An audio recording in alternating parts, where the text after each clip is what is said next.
প্রিয় সংগ্রামী ভাই ও বোনেরা, আসসালামু আলাইকুম। আমাদের মাঝে 4 বার ফেল করা এমপি সাহেব কিছুক্ষণের মধ্যে আপনাদের মাঝে চলে আসবে।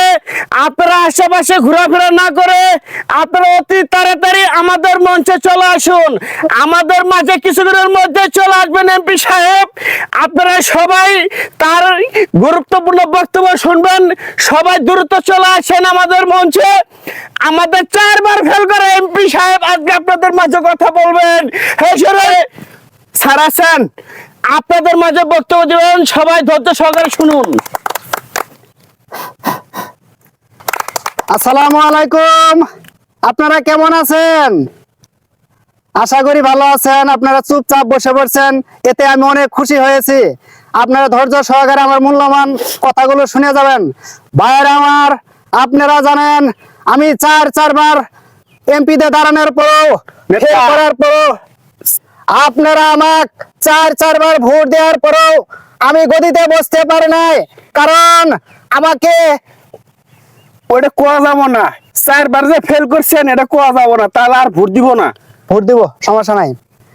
এবার আমি নির্বাচনে দাঁড়িয়েছি, কারণ আপনারা আমাকে ভোট দিয়ে এবার জয়যুক্ত করবেন। এবার রাস্তাঘাট যা কিছু আছে সব কাঁচা রাস্তা আমি পাকা করে দিব। নেতা পাকা করে দিবেন? হ্যাঁ, ঠিক আছে। আর বাড়ির আশেপাশে যতগুলো গাছ গাছালি আছে সব কাটে আমি আগাছা বানায় দেব। আমাকে 4 বার ভোট দেওয়ার পর আমি গদিতে বসতে পারি নাই, তবে এবার ইনশাআল্লাহ আপনারা আমাকে ভোট দিয়ে জয়যুক্ত করবেন। আপনাদের আমি ঘর উঠানোর জন্য বাঁশ দেব। নেতা এগুলা কইলে কি ভোট দিব? ভোট দেব। ভাইরা আমার, আপনাদের রাস্তাঘাট, খাল বিল, নদী নালা যা কিছু আছে সব কিছু আমি পাকা রাস্তা কাঁচা করে দেবো।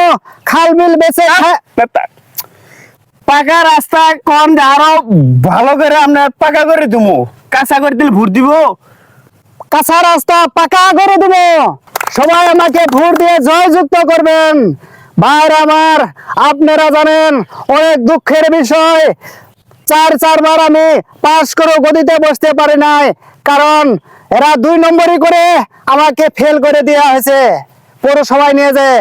ভাইরা আমার, আপনারা ভোট দিয়ে আমাকে জয়যুক্ত করেছেন, আমি অনেক খুশি আপনাদের প্রতি, কিন্তু আপনাদের জন্য আমি কোনো কিছু করতে পারি নাই। তবে ইনশাআল্লাহ এবার আপনার বার ভোট পেয়েও কিন্তু গদিতে বসতে পারে নাই। এবার কে আপনারা ভোট দিবেন না প্রিয় ভাই ওরা? না কি কয়? ভাইরা আমার, আপনারা অনেক ধৈর্য সহকারে বসে গেছেন। আপনাদের সবাইকে ধন্যবাদ জানিয়ে এখন আমার কথা এখানে শেষ করছি। জয় বাংলা, জয় হোক জামালপুর মানুষের। সবাইকে ধন্যবাদ জানিয়ে এখানে আমি আমার কথা ইতি টানছি। সবাইকে ধন্যবাদ। আসসালামু আলাইকুম।